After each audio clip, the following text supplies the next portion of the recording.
are you? Well, welcome to our live solve. First, I want to double check if the sound is working. If you can hear us, could you please send a message to chat relay saying what color my hair is? That way I know that you actually can hear what I'm saying. So the way you send messages in this whole live solve is you choose chat relay as who to send to. Okay, great, great, great. That means that the sound works. Right. So first of all, welcome everyone. And you notice that people are having a whole lot of fun typing things in. The way that you talk in our class is that you send messages to chat relay. Don't send them to everyone. And then you'll see that the messages appear on screen. We actually have a moderator team which also helps to screen them before they show up. By the way, you might notice some stars. That means that we like your message. And if you say things that are not so nice, unfortunately, you'll get the opposite of stars, which will make you not able to talk anymore. So don't do that. Okay, well, with that, let's do a little bit of introduction of what we're doing today. We're going to be doing some math. This is an official collaboration together with Math League. How many of you played with their contests? Already, you can talk into the chat relay if you want. How many of you participated in their contest? Because what we're doing here, good, me, I love it. So what we're doing here is we're going over the problems in the most recent round. We love to collaborate with Math League because they have 6 qualifying rounds every year, and that gives us all a chance to play with some interesting math problems every month. Now, Math League is kind of unique in the fact that they have these 6 pretty good contests which are running every month. And if you don't think you'll do it, I strongly recommend you to. And who knows, maybe after this, you'll decide to join the next round. By the way, I'm Po-Shen Loh, so this is the YouTube channel that you're on. Officially, I'm a math professor at Carnegie Mellon. I'm actually back at home in Pittsburgh because I just had to come home to grade the final exams. But I'm actually not final exams, the midterm exams for the class I'm teaching at the university. I do not have a green screen. This is actually my house. See, I'm not green here. But anyway, I myself will not be doing the math problems here though, because we have 2 incredible people who are going to take over. And they are Sam and Jeff. They have been teaching on our live platform for quite a while.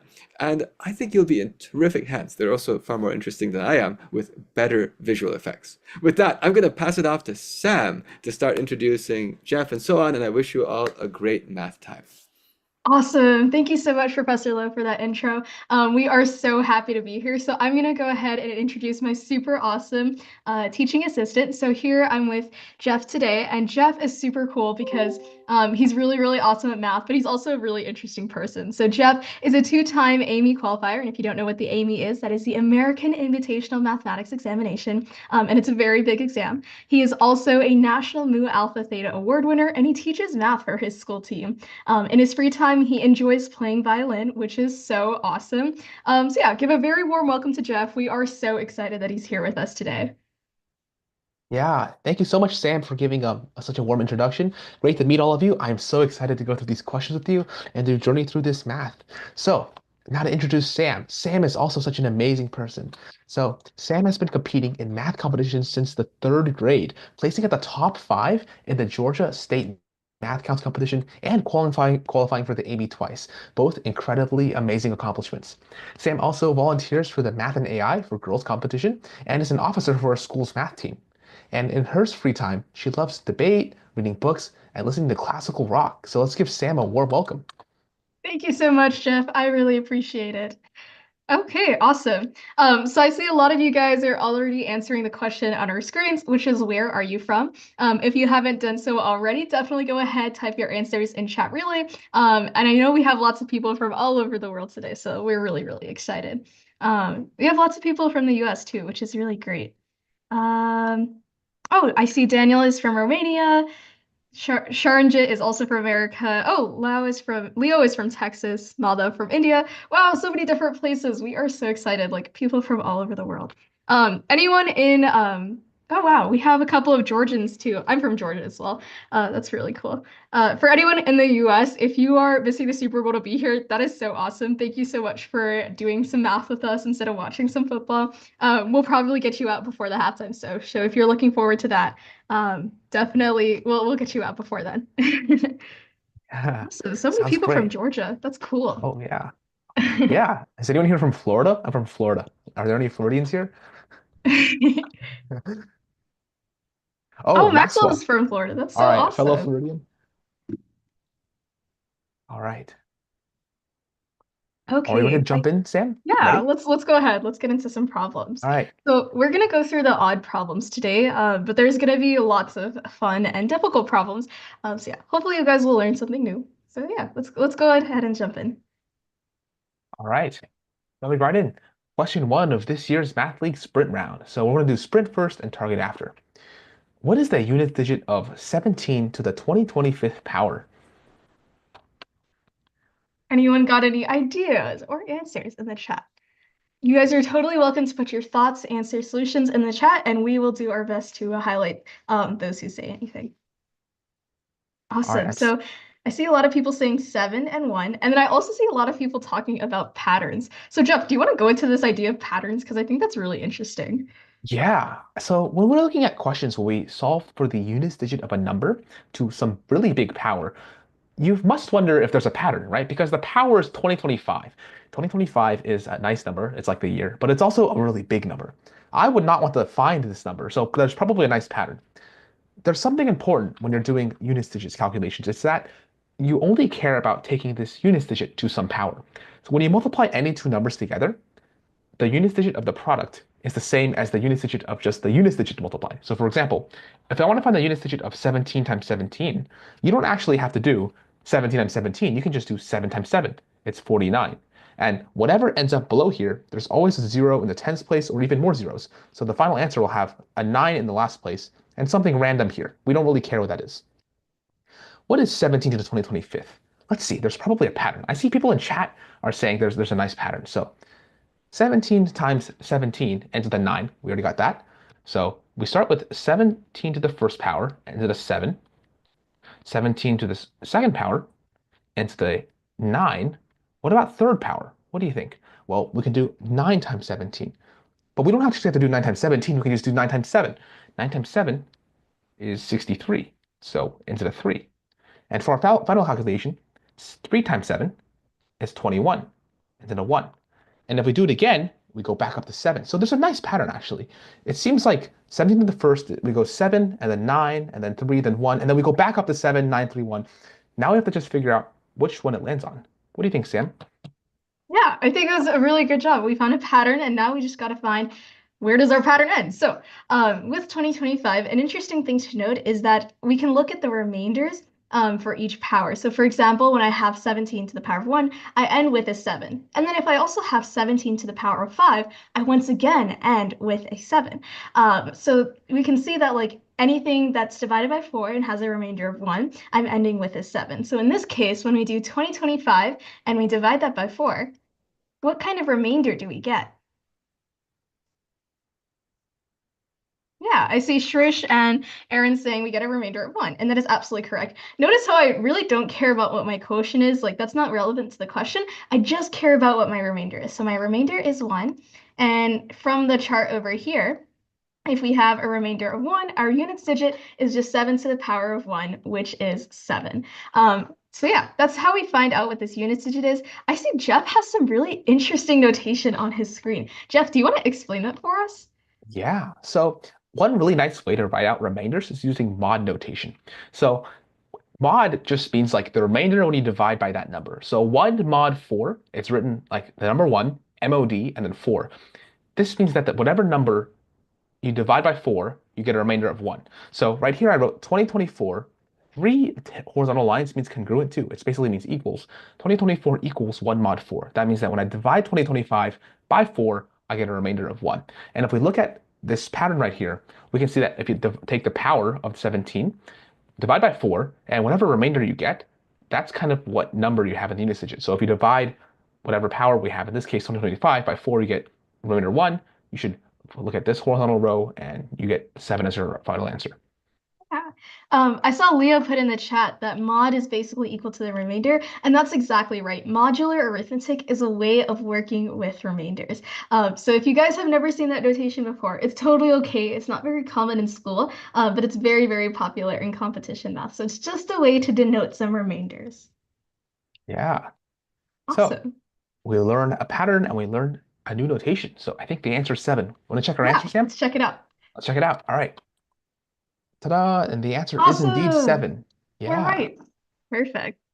Okay, let's move on to question number 3. Oh, this is a big one. All right. You want to give it a read, Sam? All right. I don't think I'm going to read the entire paragraph. I'm going to try to summarize this for y'all. So Troy has a bag with 8 red marbles and 6 purple marbles and some blue and green marbles. And the probability that a randomly chosen marble from the bag is red is 2/5.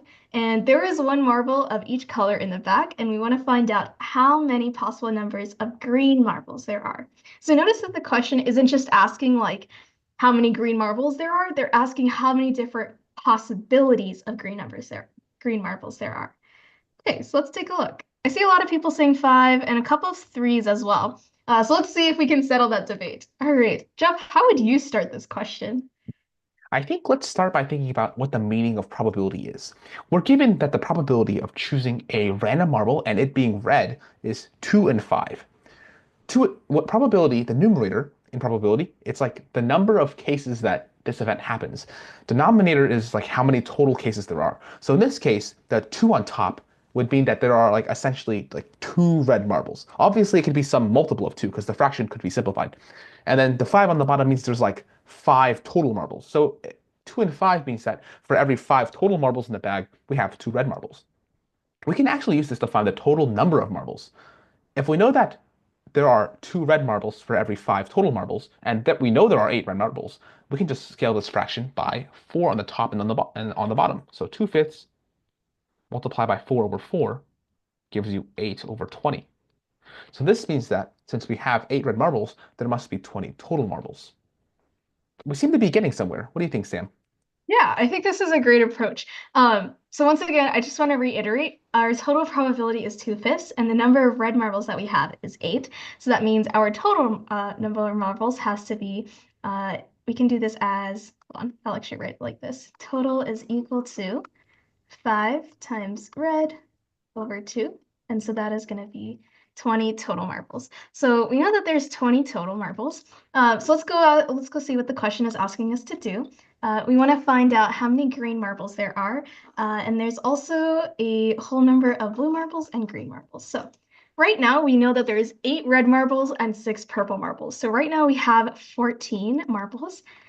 And then we have 6 marbles that must be split up between green and blue. Okay, so how do you guys think we can split marbles between green and blue? Remember, there has to be 1 marble of each green and blue. So we can't have 0 green and 6 blue. We have to have at least 1 green and at least 1 blue. I know one way I can think of is maybe we have like 1 green. Actually, I'll write this in a different color. We can have 1 green and 5 blue. What other possibilities can you guys think of? Oh, I see Rashawn saying 2/4, and then Rashawn also saying 3/3. Okay, that's perfect. Shrish says 2/4 as well. Oh, I wrote 2/2. See, 2/4 and 3/3. All right, what about the other way? Can we have 4 green marbles and 2 red and 2 blue marbles? Is that possible? What do you guys think? Yes. Okay, Ryan Yes. says Okay. yes. Yeah, awesome. So we can have 4 green, 2 blue. And then similarly, we can also have 5 green and 1 blue. So how many possibilities is that in total, Jeff? Yeah, so let's just count. If you count the ordered pairs, there are 5 total ordered pairs. So I think the final answer should be 5. One Okay, quick way we can awesome. count this, well, just one thing to add, a quick way we could have counted this is we can think about the maximum number of green and the minimum number of green marbles we could have. So we could have the highest number of green we could have is 5 because you have to have at least 1 blue. The smallest number of green you can have is 1 because must have at least 1 green. So from 1 to 5, there are 5 numbers inclusive, so therefore the answer should be 5. So, yeah, let's check it out. Okay, and we're right once again. Awesome. This is great. Okay, hopefully that question makes sense for those of you guys who said 3. Remember, we also have to count like the ways that the blue and the order pairs switch, basically. We have to count those ways as well because those are distinct possibilities. So hopefully that clears that up a little bit. All right, let's move on to question number 5. Ooh, geometry. Interesting. You want to give this one a Rhombus, read, Jeff? yeah. Awesome. Rhombus ABCD has side length 5 and a diagonal of length 6. What is its area? All right, well, in geometry, as my teacher always says, you always start by drawing the picture. So let's draw the picture. Okay, we have a rhombus. Okay, you're gonna draw the diamond one as well. All right, that's what I'm gonna do too, because there's sometimes Oh, multiple ways to draw it. I want us to make sure we're drawing the same kind of oh, diagram. okay. Oh, do you draw it sideways sometimes with like No, the I draw mine like this too, but uh-huh. I didn't know if you drew yours like this, you know? So Oh. I just wanted to make sure. Actually, I don't know anybody who draws it that way. I don't, Interesting. because Now that it's like confusing. I feel like this is the easiest way to look at it. yeah. All right. Also, okay. Uh, Yeah, Okay. anytime you have geometry, always start with diagrams. Really helps you visualize the problem, get a grasp on it. So yeah. All right. My rhombus is slightly suspicious, but it should be okay. As they say in math, it's not about art, it's about having a slightly workable picture. Okay, 5, 5, 5, and 5. We have 4 side lengths of all 5, because by definition, a rhombus has equal side lengths, so that's a good start. And we have a diagonal of length 6, so we can call either of these 6. Although if you call the wrong one 6, it makes it a little bit harder because you might guess the picture is like the other diagonal is either bigger or smaller, and you could guess wrong. But let's just take a gamble. And I think Sam chose the middle one, so I'm going to choose the middle one as well. Let's call that 6. Okay. Any ideas on how we can find the area of a rhombus?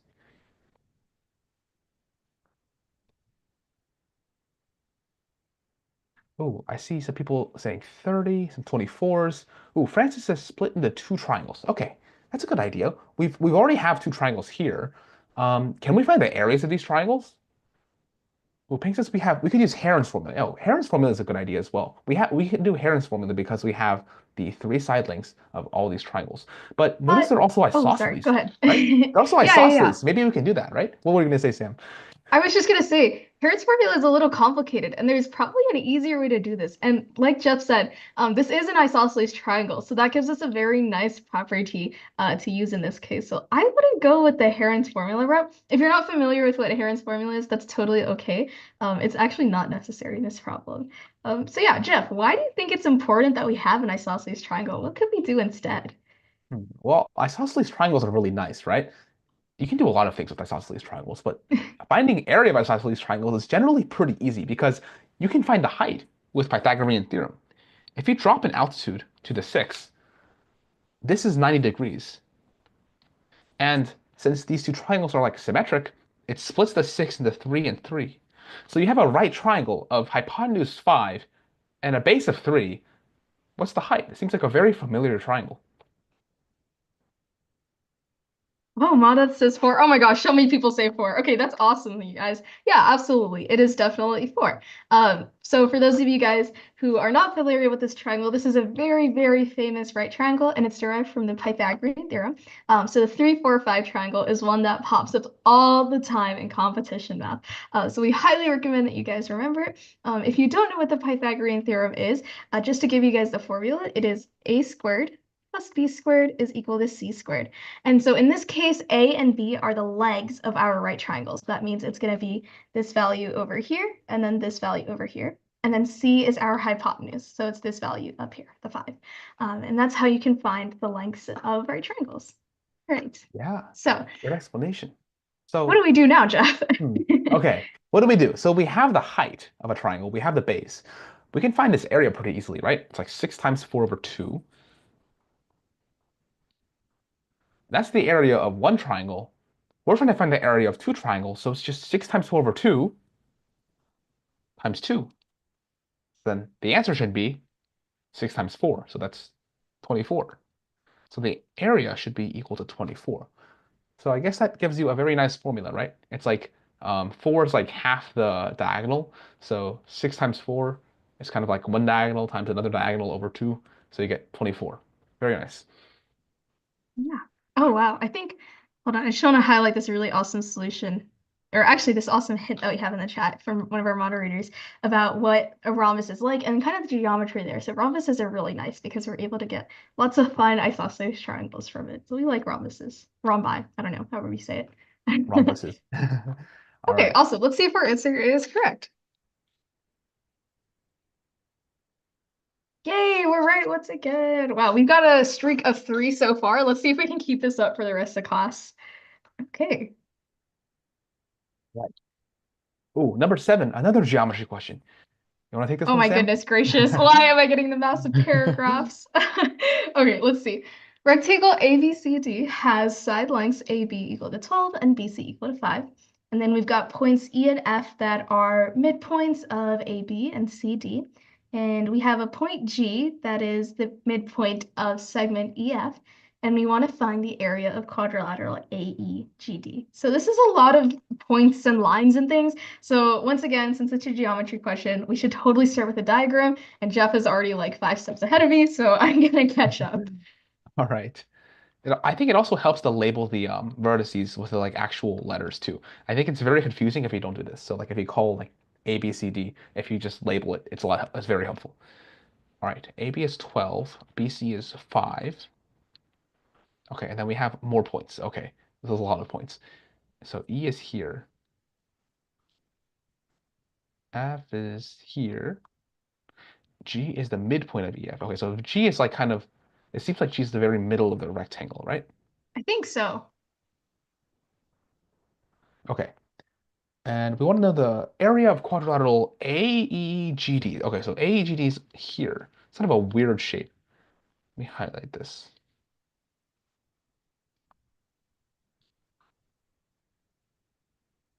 So AEGD is like half the rectangle and then minus this little bit here. Actually, I think that's a good way of also maybe finding that area. Hmm. Yeah. When I solve geometry questions, I think it's usually good to have a kind of a game plan of what you're planning on doing. So I think one idea we can have here is find the area of half of the rectangle, and then we can subtract out this triangle right here, triangle DGF. And if you subtract that, you'll get the area of this quadrilateral. Maybe there's some other ways to do this. I see this is a trapezoid, right? This is a trapezoid because you have some parallel sides. So maybe you can just directly use trapezoid area formula, and that works as well. Yeah, and I see that Peng has already went ahead and put the trapezoid formula in the chat. So I think maybe we could try the trapezoid formula, and then we can also check with like the first method you suggested with subtracting, just to see if our answer is correct. Yeah, good idea. Awesome. So, okay, trapezoid area. So we have to have the base lengths, or like the average of the base lengths, and we need the height. So the height here should be, the height's actually horizontal in this case. So the height's like this, from like A to the line EF. And that should be 6, because it should be half of AB. What are the bases? So we know that AD is 5 because that's parallel. So over here we've got AD is 5. Oh, there we go. There we go. And then EG, because G is the midpoint of EF, and EF is parallel to AD. So first of all, EF is going to be 5, and then EG is going to be half of that since G is the midpoint of EF. So that means EG is going to be 5/2. Perfect. Now where do we go from here? Hmm. The formula for an area of a trapezoid is the average of the bases multiplied by the height. So we need to average 5 and 5/2. So we add 5 plus 5/2, and then divide by 2, and multiply that by 6. I actually like to write out the whole formula at once and then simplify later because sometimes you can save steps, save some computation. So in this case, we can actually just cancel the divide by 2 and the 6 and get a 3, which saves us some time in computation. So now it's just 5 plus 5/2 all times 3. 5 plus 5/2 is 15/2 times 3 gives you 45/2. And I also liked how Sam chose to use fractions for all these like answers. So we call EG 5/2, not 2.5. I think it helps a little bit to go with fractions since the question is also asking for an answer as a common fraction and not a decimal. Yeah, and for those of you putting mixed numbers in there, just be careful because sometimes mixed numbers can be a little misleading.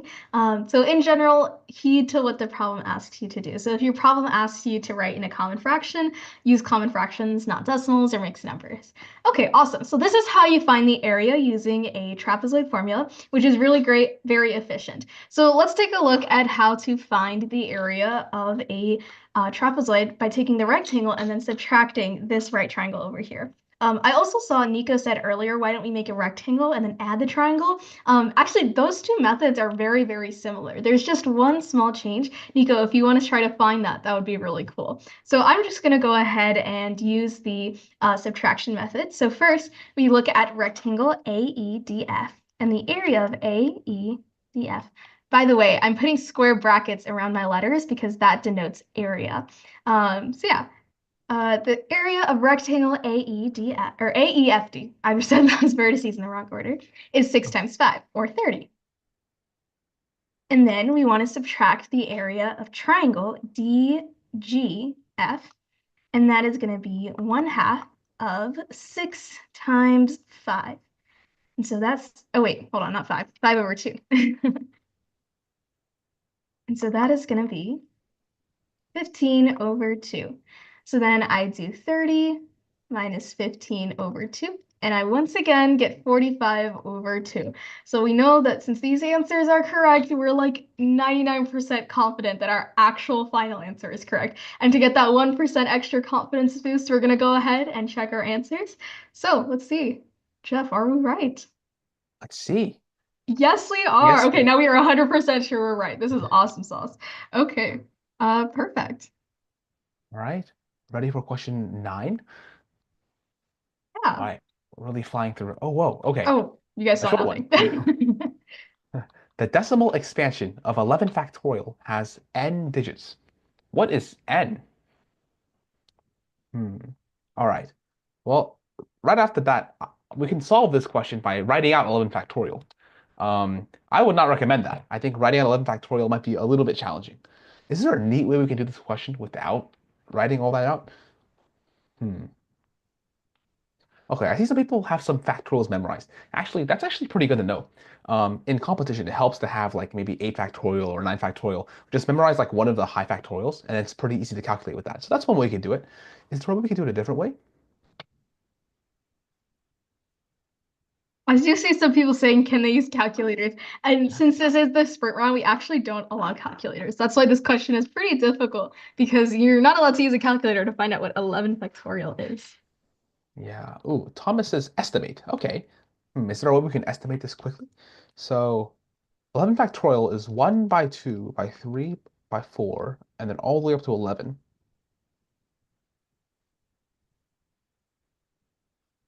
Okay, I think with estimation, it helps to group them up into numbers that are close to 10. So, because multiplying by 10 gives you one extra digit, right? Let's just try to group these products up into things that are like 9s or like 99s, 101, like somewhere around 10. So we have a 10. We don't have to worry about the 10. We can put the 5 and the 2 together, right? Because 5 and 2 together make 10. That's another 10 right here. So we have, let's cross these out. We have a 10, and we have another 10. Cool. Anything else that are easy to group together? I see a 9 and an 11, and that's 99, so that's pretty close to 100, so you can do that one. Yeah. So this is like approximately 100. It's a little bit less, but it should be okay. Anything else? Hmm. 4 and 6 is 4 times 6 is 24. That's pretty close to 25. Maybe if we borrow a 4 from the 8 and do like 4 times 6, that's also around 100. We can do that as well.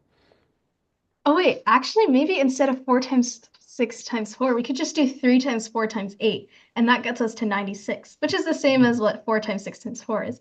And that way we're not splitting any numbers up.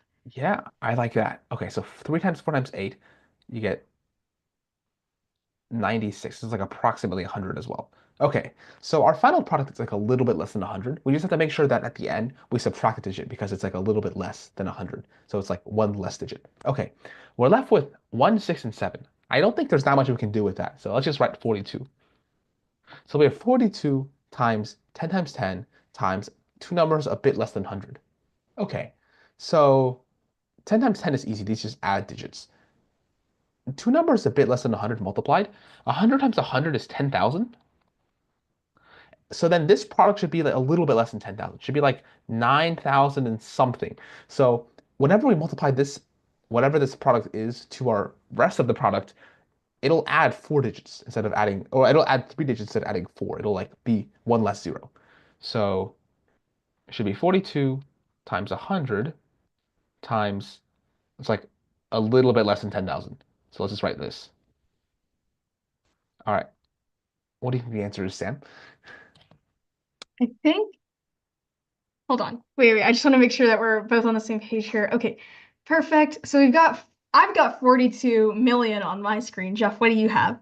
I've got that as well. I've got Okay, 42 million. perfect, perfect. Okay. So the answer, like Jeff said, is definitely like okay, not the answer, but 11 factorial is a little bit less than 42 million because we did a little bit of overestimation. So we rounded 99 to 100 and we rounded 96 to 100 as well. So because we rounded up, this 42 million over here is actually an overestimate, but it's not such a big overestimate that we have to count down a whole digit. We're kind of like maybe in that 42,000 range to that like maybe 38,000 range.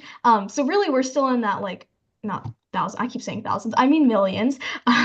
So 42 million to 38 million, but we're still in that millions range. So I'm pretty confident in saying that our final answer is just going to be 8 digits because that's what I have over here. And Jeff, you seem to have the same as well. And also everyone in chat, including Nico, Ryan, lots of people, hold on, that's all I can see right now, Arda, are saying 8 as well. So if our students agree, I think we're pretty confident that the answer is 8. You want to check? Yeah, I agree. All right, let's give it a check. Okay. And our answer, it's indeed 8. Yay! Yay. All right. Wow, Awesome. we have a long streak going. Okay, let's keep that up. Question 11 now. Oh man, it seems like you're just getting all the long ones today, Sam. I know. Okay, this one isn't like that long though, so I feel a little better.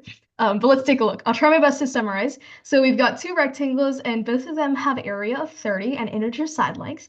The length of the longer side of one of the rectangles is twice the length of the shorter side of the other rectangle, and we want to find the sum of the perimeters of both rectangles. So what do you guys think? What can we do? Yeah, CC says this is another geometry problem. Seems like all the odd questions are geometry, which is really funny. Um, but that's okay. Oh, Niranjana asks, what are integers? So integers are basically numbers without decimal. So they are both negative integers, positive integers, and then zero. So all of these numbers don't have decimals. Yeah. So in this case, because it's geometry, we can kind of ignore the 0 and the negative parts. So integers will just be the 1, 2, 3, 4, 5, 6, and so on. It'll be all the numbers beyond that. All right. My first thought when I read this question is, okay, if two rectangles have area 30 and they both have integer side lengths, there's not that many rectangles that could be here, right? Because 30 only has so many factors. So we can probably write out all the rectangles and then just guess. That's what I'm thinking. I Okay. think that's probably safe. Yeah, we can do that. All right. So CC wrote it out. So there's 1 by 30, there's 2 by 15, 3 by 10, and 5 by, or, and, yeah, so 5 by 6. And then there's actually technically 8, I guess, if you reverse these, right? But it should be okay. So let's see. The second line says the longer side, or the length of the longer side of one of the rectangles is twice the length of the shorter side of the other rectangles. So which two rectangles do you think satisfy that? I see lots of answers, like final answers, but looking at intermediate steps. Okay, Francis says 1 and 30 and 2 and 15, and then Rashawn says 3 times 10 and 5 times 6. Oh, wow, okay. Now Selena says 1 and 30 doesn't work. All right, let's take a look. Let's see if 1 and 30 does not work and why. All Hmm. right. Oh, okay. So remember that the question says the length of the longer side is twice the length of the shorter side of another rectangle. So if we look at 1 and 30 and 2 and 15, 2 is double 1, but both 1 and 2 are the shorter sides of the rectangle. So that means that 1 and 30 and 2 and 15 are not the right pair. So thanks, Salita, for pointing that out. And also Easton, I just saw Easton put that into the chat really. Okay, so that means we're left with the pair 310 and 56. So let's find our final answer. What is the perimeter of a rectangle with sides 3 and 10?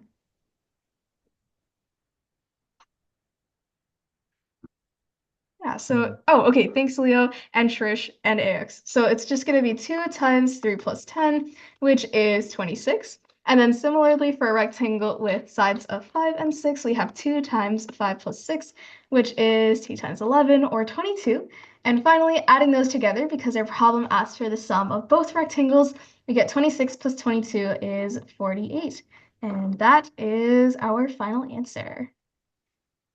Yeah. All right. It's a pretty quick solve. Let's check our answer. And we're right again. Awesome, guys. Yay! Let's keep it up. Let's keep up the streak. Let's move on. Question number 13. Ooh, not geometry this time. Let n be an integer. Given the sum of the digits of n is 2024, what is the least possible value of the sum of the digits of n plus 1? Ooh, this seems pretty challenging. Hmm. All right, we have some answers of 9. Oh, we have Ryan's as 1. What do you think this number looks like? If the digits sum to 2024, what would you make it? What would you make the number to where you add 1 and then minimize the sum? Okay, so I Oh, I see. see some people using some notation we introduced earlier. I think X says you can consider mod 9. And for those of you who are still a little unfamiliar with what mod is, that's basically just a remainder of 9. So we want to look at um, things with 9. Oh, and then Nico also says that most of the digits should be 9. Okay, that's very interesting. Jeff, do you want to break down why Nico might say that? Why should most of Yeah. the digits be 9? So the current sum of the digits is 2024. Normally, if you add 1 to a number, the sum of its digits, it just goes up by 1, right? Like if I add 1 to 1, you get 2. If I add 1 to 10, you get like 11. So the sum of the digits just go up 1. But there's a special case where it doesn't go up, it goes down. And that's when you add 1 to a 9 and it carries over to the next one. So like if I add 1 to 9, you get 10. And the sum of digits just went down 8 then. So in this case, I want to have a number that ends with like as many nines as possible, and then like you add 1, and like a chain reaction causes all of the ends to become zeros, and you'll have some number at the end. So it'll be like some number in the beginning, whatever number this is, we don't know, and then like 9, 9, 9, 9, and it's just like a ton of nines all the way down. So these will all be nines. Now the question is, what is the number in the beginning, and how many nines do we have? I think this is where we can use mod because we don't really actually care how many nines we have because however many nines there are, when we add 1 to it, these all become zeros. And the number that we have in front just gets a plus 1 to it. And the number in front plus 1 will be our final answer. So the number in front is whatever remainder we have of 2024 when we divide by 9. So 2024 mod 9. Now, I want to ask a question. So I just wrote on my screen 2024 divided by 9, and I'm getting ready to do some long division. But here's the question. Do we really have to divide by 9? Oh, okay. AX says no. All right, good. Because I really didn't want to do this massive division with this massive number. So why do I not have to divide by 9? Like what? What can I do instead? Okay, AX says we can use the sum of the digits. That is absolutely right. So does Shrish, and also the 9. Awesome. Okay, so yeah, we can totally look at the sum of the digits. So why? Remember that the divisibility rule for 9 is that the sum of the digits must be divisible by 9. And if that sum is not divisible by 9, that's going to be your remainder, actually. So there is a nice, beautiful number 3 proof for this. And if you guys are interested, we definitely recommend you look it up. But for now, we're just going to use this fact. So the sum of the digits of 2024 is 2 plus 2 plus 4, and that's going to be 8. So 8 is obviously not divisible by 9. It's just 8. So our remainder when 2024 is divided by 9 is 8. And if you're not convinced of the sum of the digits trick, you are welcome to go ahead, use a calculator, or do some long division and check. But I'm sure you'll get a remainder of 8. So that means our first digit is 8. Now what? So we add 1. What happens then, Jeff? Yeah, so let's add 1 to 8, followed by, I think chat says 224 nines. I'll believe you. I think we'll trust that answer. 224 nines is a lot of nines. When we add 1, like we said earlier, these all become zeros, and 8 goes up by 1. So our final answer should be 9, followed by a lot of zeros. But we don't care how what the zeros are. We're finding the sum of the digits. Sum of zeros is 0. So the final answer should just be this lonely 9 in the front, bringing our total to 9. All Awesome. right. You're a much faster writer than me, so I was catching up. Okay, let's take a look. Are we correct? Yes, we are. Okay, awesome. So I think we're almost halfway there. Almost. All right, let's take a look at number 15. Oh, perfect. Okay, this is not a long paragraph question. Lots of equations though. That's okay. I can read equations. So we've got two numbers, x and y, that are not equal, and they satisfy the following equation. So x squared minus y squared over x minus y is equal to 100, and x squared plus y squared divided by x plus y is equal to 36. And we want to find out the product of x times y. Hmm. All right. Okay, so I am honestly not a fan of like these quadratics in the numerator. I kind of want to simplify them. So, oh wow, okay, Thomas literally just read my mind. The first equation can simplify to x plus y via the difference of two squares. Okay, let's take a look at that. That was just like you just read my mind, Thomas. That's awesome. Oh, Siri asked, there's letters in math now. Yeah, I know, there's letters, but it's okay. We'll make the letters fun. If you guys don't like X and Y, think of it as like symbols, like fun symbols, fun characters to represent X and Y instead of letters. Okay, awesome. Yeah, so difference of squares. I don't know if you guys heard of difference of squares before, but there are really nice ways to factor certain expressions, and difference of squares is one of them. Ooh, Sam wrote it very nicely on her screen. X squared minus y squared equals to x minus y times x plus y. If you distribute this out at the top, you'll actually find that it's true. So it's a very nice, handy trick to know. And in this case, if we know this is true, we can just expand the top and notice that there's an x minus y in both numerator and denominator. Since we know that x and y are not equal, we can just cancel them out. And we're left with Also, x plus oh, y. sorry, Oh, Jeff. I yes, just wanted of to point course. out one thing. So Jeff said since x and y are not equal, we can cancel it out. That's important because if x and y are equal, that means our denominator would be zero, and then we'd run into some division by zero errors. So that's why it's really, really important that Jeff in the problem states that x and y are not equal. Okay, sorry. I just wanted to interject that. Yeah. Jeff, continue. You were on a Yes, roll. that's really, yeah, really important there. We can't divide by zero. Big no-no in math. Okay, x plus y equals 100. So the first equation we simplified by quite a bit. Now, how to simplify the second equation? What do we do here? We get x squared plus y squared over x plus 1 is 36.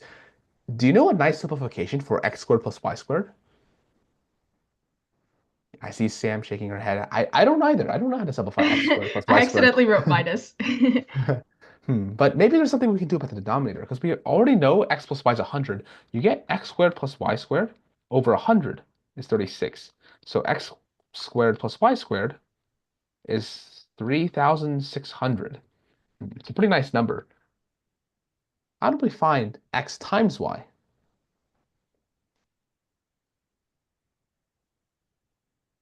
Do you recognize a nice, like maybe there's like a nice factorization that contains x squared plus y squared? Do you guys know of one? Well, oh wait.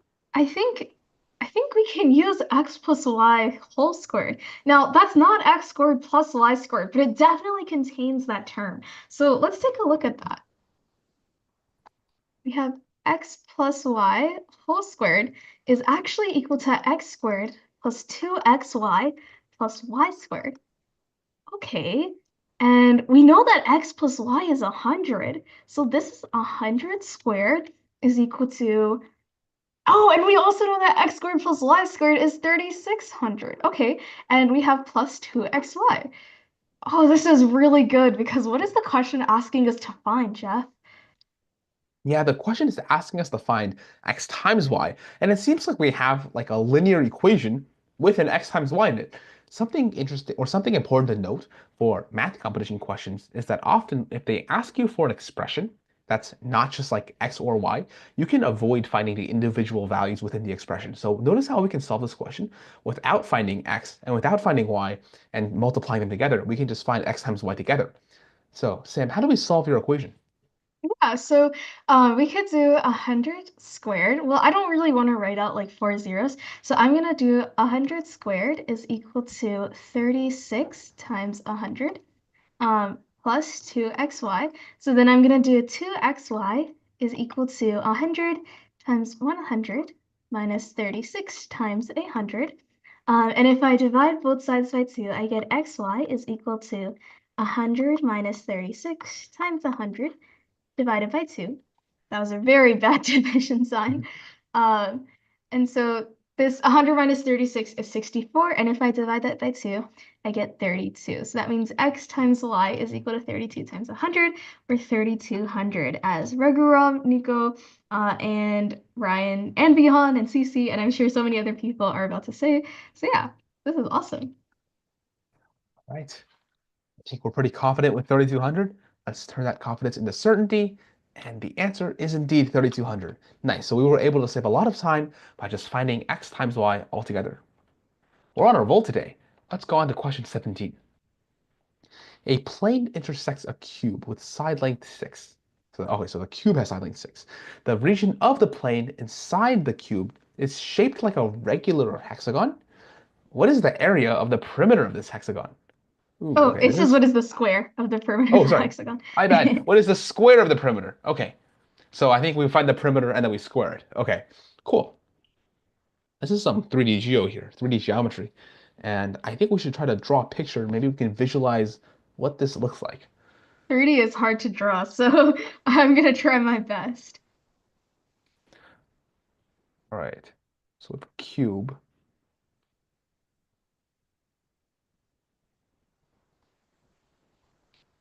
Oh wait, no, I don't know what I was trying to draw. Oh wait, now I remember. Okay, I was like struggling for a moment there.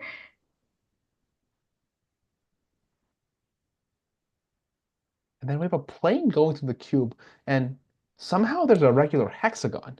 Hmm. How do we cut a cube and get a hexagon? Maybe we cut, well, okay, if we cut along like a horizontal, like a vertical cut or a horizontal cut, we know that's not gonna work, right? Because if you cut vertically or horizontally, you end up with either like a triangle or you end up with a rectangle. So that doesn't work. And yeah, okay, so AX said, it has to intersect all of the faces. Um, so sort of like I can like cut into here, and then it'll like go like this, and like, well, it has to be a sharper angle. Wait, this is kind of hard to think about. Yeah. Also, since it's regular, that means all the sides and all the angles have to be the same. So that maybe might help us visualize this. Okay. Nico says it would be a weird plane. That's absolutely correct. It's like a really weird like slanted plane like this. So let's see if we can maybe try to draw that. Okay, I think I kind of have an idea. Oh my God, wait, that's so good, Jeff. That's actually a really Yes, beautiful something like diagram. that. I don't know if I can Okay. replicate it. So you enter on like the bottom plane and you go up towards the top plane at like an angle, and then you make like lines here, and then somehow this will work. Its picture looks kind of like this. You have a hexagon. The hexagon exists. You know it's regular too, so that also helps. Okay, I like people. Some people in the chat are saying some people drawing is not very good, but that's okay. It's geometry, not art class. Oh, your picture is really good too, Sam. Okay, nice. How do we start this question? So we have a picture, we have like a general idea of what the picture looks like. Mine does not look like a regular hexagon, so be wary. All right, that's okay. We know the angles are all 120, and we know that the side lengths are all the same. Is there a way we can find the side length? So I think the game plan for this question is we should try to find the side length of the hexagon, and then there's a way you can find the area of a hexagon using just the side length. So using that, we can just find the answer, and then, oh, sorry, we're trying Oh, to we find the don't need to perimeter. find the area. We No just need area, to no find the area. perimeter. So that actually makes our work a lot easier. Okay, so even easier. We find the perimeter. So we just find the side length, multiply whatever number that is by 6, and then square it, and then we'll be good. Okay, cool. Ooh, so we have some answers too. All right. Um, let's see. A regular hexagon cutting through a plane. Anybody have some ideas? The answers of 648. How are we getting 648? It's a pretty big number. Okay, so we also have a side length of 6, by the way. Forgot to label that. Oh, okay, so Ryan says we can try some Pythagorean theorem stuff. All right. So I actually want to take a look at one of our faces. So let's say I have a rectangular or a square face actually. So my face looks like this. Wait, I'm just totally drawing over my own face. Let's get some more space. All right. So I've got a space or a face. Gosh, words are hard sometimes. And I've got a side length of 6. So what would my hexagon look like in this case, Jeff? Oh, actually, wait, just kidding. I don't even need to ask you because Rashawn over here is like reading my mind. The vertices of the hexagon is the midpoints of the cube edges. Okay, now, Jeff, what do you think of that? Do you think Rashawn is right? That seems right. If you imagine all of the faces of this cube, and you think about like looking down on every cube or every square, all of them look like this. It's a square of side length 6, and then you have a kind of like the green line in my picture. It cuts from like midpoint to midpoint. So these are midpoints. And I think we can just find the green length, right? Because we know that this side length is 3, this side length is 3. By Pythagorean theorem, since it's a square, the green length is 3 times the square root of 2. And it seems like that's the side length of the hexagon. Does that seem right to you? Yeah, I would think so. Um, and since this is the side length, we just need to multiply it by 6 to find the perimeter because this is a regular hexagon. So we would do 3 times the square root of 2 and then multiply that by 6. And that gives us 18 square root 2. And that's our final answer, right? We just put this on the test and we're done. Ooh, not quite. Notice that it's asking for the square of the perimeter of the hexagon. So we actually have to Oh, square 18 root 2. So we can't get too excited and turn in our answer. We have to no. actually, one more step, 18 root 2 squared, which is kind of a big number. 18 squared is 324. Root 2 squared is 2. So 824 times 2 is indeed 648. I see, I see. So that is a good reason why you guys should always reread your question and don't put down the wrong answer. Also, it helps to note that the question didn't say to express your answer in like simple radical form. So that means if you're putting a square root down as your answer, you're probably putting down the wrong answer. So just make sure you double check the formatting options because sometimes that actually clues you in onto what your answer looks like. Yeah, I definitely agree with that statement. Hate to admit it, but I think I've gotten many questions wrong in the past because I've not I did not answer the correct question. Oh Okay. yeah. Yes, like Albert says, underline stuff or highlight. Yeah, I actually find when you're reading through the question the first time, highlight important info. Like highlight places where you could make mistakes. So when you look back later, you'll be like, oh, it says square, not just the perimeter. All right. Are you ready for the next one? Yeah. All right, let's check our answer first. It's indeed 648. Wow, we are on a roll today. We've gotten all of them right so far. Let's keep it up with question number 19. Okay, so we've got a non-zero real number, and we have x squared minus 7x plus 1 is equal to 0. And we want to find x cubed plus 1 over x cubed. Oh my goodness, that's so weird. Why are we looking at cubes when we already have a quadratic? Jeff, what do you think we can do? I'm just so confuzzled. Oh my goodness. Hmm. Well, I mean, we could find x, right? If we're trying to find this expression, we could find x with the quadratic formula. So that would work. Unfortunately, we don't really want to solve that quadratic because you're going to get, like, if we do b squared minus 4ac here, you immediately get some very ugly radical. And then you have to cube it and then take 1 over the cube. And then that's not really something I want to do on a test exactly. So maybe there's a nice way we can solve this question. And I'll just say for this question, this is one of those questions where like when you see the solution one time, you'll never forget the solution. But if you've never seen the solution before, it's very challenging. Yeah, I totally agree. I mean, the first time I saw a question like this, I was just like, I was like, cubes in a quadratic, like, what is happening here? But there's definitely some tools that we can use to solve this. So, I see lots of people saying, oh wait, hold on. Actually, just kidding. Oh, okay. So I see lots of people isolating some variables and things. So let's see if we can do something like that. Can we isolate any variables in this case? Hmm. Let's see. So we're trying to find x cubed plus 1 over x cubed. We have some squares. In general, for this question, it helps to divide across the quadratic by x. That's something we never actually do that when we're solving quadratic, so it's kind of weird.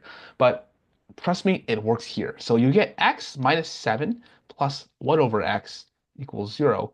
And if you add 7 to both sides, you get x plus 1 over x equals 7. So this looks pretty similar to x cubed plus 1 over x cubed. It seems like we have to just like modify this a little bit, and then you could get the answer. Yeah, I agree. I agree actually. So let's you know what we since we're working in the realm of cubes, I really think we should cube this x plus 1 over x expression. So let's go ahead and do that. Let's go ahead and take a look at what it would look like to cube this algebraic expression. Now, if you've never seen how to sum a binomial, or that's not what I was trying to say, how to cube a binomial, we're gonna work through this step by step. And so what we first start off with is just x cubed. We just go with x cubed, and then we add 3 times of x squared times 1 over x, and then 3 times x times 1 over x squared, and then plus 1 over x cubed. Now, there's lots of beautiful patterns in where this expansion comes from. Namely, if you look at the coefficients or if you look at the exponents, lots of really cool things there. Jeff actually is putting up kind of where some of this stuff comes from. So Jeff, if you want to go ahead and explain that, that'd be really cool. Yeah, so this is binomial theorem. Um, you might not have heard of it before, but it's a really nice way that you can expand the binomial that we have. Binomial just means that it's something in the form of like a plus b to some power like n. That's binomial. And the expansion is it's like a to the n. So in this case, a would be x and b is 1 over x. It's like for the first term, x cubed times 3 choose 0, and then x squared times 1 over x times 3 choose 1, and then 3 choose 2, 3 choose 3 are the coefficients. So the pattern is the power of x is decreasing as you go down, and the powers of 1 over x are increasing as you go down. And the choose functions, it's like 3, which is the power. It's the power choose 0, power choose 1, power choose 2, and so on. Binomial theorem is something, it's pretty advanced. But in fact, if you want to do the question like a different way, expand a different way, you could just expand with distributive property, just do x plus 1 over x and multiply by itself 3 times. In fact, actually, normally when I do expansions, I do that a lot as well. In this case, it's only 3, so it's pretty easy. And if we simplify this, you get x cubed plus 3x squared, 3x squared times 1 over x, which is 3x, plus 3 times 1 over x, plus 1 over x cubed. So we have the parts we're looking for. We're just trying to get rid of this 3x plus 3 over x in the middle. How can we do that? Yeah, so we can actually factor out that 3 from that weird middle portion, and we get 3 times x plus 1 over x. And hey, would you look at that? We've got x plus 1 over x, and we already know that that's 7. So we're basically having x cubed plus 1 over x cubed plus 3 times 7, which is 21. And that total value is equal to 7 cubed. So our final expression is actually going to be 7 cubed is equal to x cubed plus 1 over x cubed plus 3 times 7. Or that's 343, which is 7 cubed. If you don't know that 7 cubed is 343, that's totally okay. You can do 7 squared is 49 times 7 and find that it's 343. And then that is equal to x cubed plus 1 over x cubed plus 21. So x cubed plus 1 over x cubed is equal to 343 minus 21, which is 322, as so many of you guys are saying in chat. And that seems like our final answer. Let's take a look. Yeah, so the trick to this question, kind of like the last one, is you don't have to actually individually find x. You don't want to find x actually, because we tried finding x. It didn't really go so well. The trick is you write x plus 1 over x because it's easy to do with a quadratic, and we use that expression, do some tricks with it, and we get our final answer, 322. Cool. All right, ready to check, Sam? Yeah. Oh wait, I was so off cue. Okay, there we go. 322. Awesome. Okay, you guys are doing really great today. But we are actually hitting our ending time. So it is 7:58, and I don't know if we have time for another question since this next question seems pretty difficult. So Jeff, are you okay with ending here? Yeah. Although if chat wants to go on one more question, we can do that as well. We have 2 minutes, so maybe we could like, you want to try to speed run the next question? Okay, yes, let's do one last question. All right, we'll end on this All last right, question. let's solve this one really quickly. Okay. Yes. What is the remainder when the sum of the first 2025 positive perfect squares is divided by 100? Oh man, okay. This is a big number actually. The sum of the first 2025 perfect squares, that's like what? That's like 1 squared plus 2 squared, and then that's like up to 2025 squared. Oh man, I don't know what 2025 squared is. So this is pretty challenging. I see people say formulas in chat. Any ideas for a formula, Sam? Yeah, so there is actually a sum of the squares formula, and that is probably the best way to approach this question, in my opinion. So in one of our live classes, we actually do work with a proof, and we kind of look at like why the sum of the squares formula works. Unfortunately, today we just don't have the time to cover that. So we're going to show you guys the formula, and then we will solve the rest of the question. And if you guys are interested in where the formula comes from, definitely look it up because it's an approachable proof. You guys could definitely see what it looks like. Okay, so Jeff already has on his screen that the sum of the squares is, hold on, I'm very slow at writing, n times n plus 1 times 2n plus 1 over 6, where n is the last number that we squared. So Jeff, how can we use this to find our answer? Well, let's plug in the number we're trying to find first. We're doing 2025 by 2026 times, this is 40, 51, all divided by 6. Okay, so this is kind of a big number, but they're not asking for the whole thing. They're only asking for the remainder when you divide by 100. So the remainder when you divide by 10 is a unit digit. The remainder when you divide by 100 is just the last two digits. So what is the last two digits of this number?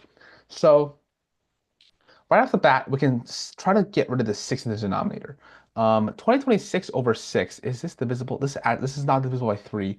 What about 20 or 4051? Oh, that's also not divisible by 3, but we know 2025 is. What is 2025 over 3? Hmm. Well, this is like, we could probably just do some division here. 6, 18, I see a lot of 22. people saying 675. Jeff, is that what you're getting to? Yeah, that's what I'm getting. That seems right. Okay, 675. awesome. Okay, so 675. And then we can also get rid of one of the twos here. Let's just get rid of it here. This is 1013. Okay, Cool. so now we have 675 times 1013 times 4051. And since we're only looking for the remainder when divided by 100, we're looking at mod 100. We only care about the last two digits. So essentially, we want to find the last two digits of the product 75 times 13 times 51. So Jeff, how can we do that?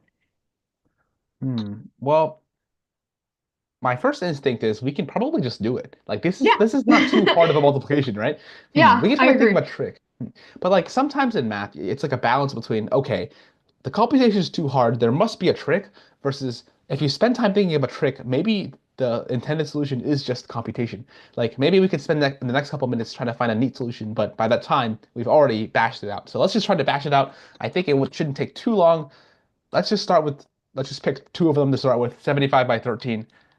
75 times 13, let's multiply. Actually, really quick, before we bash out 75 times 13, I think it's worth noting that 75 times 4 is 300. So that actually greatly simplifies our computation because now we're ending with some zeros. So can we use this, Jeff?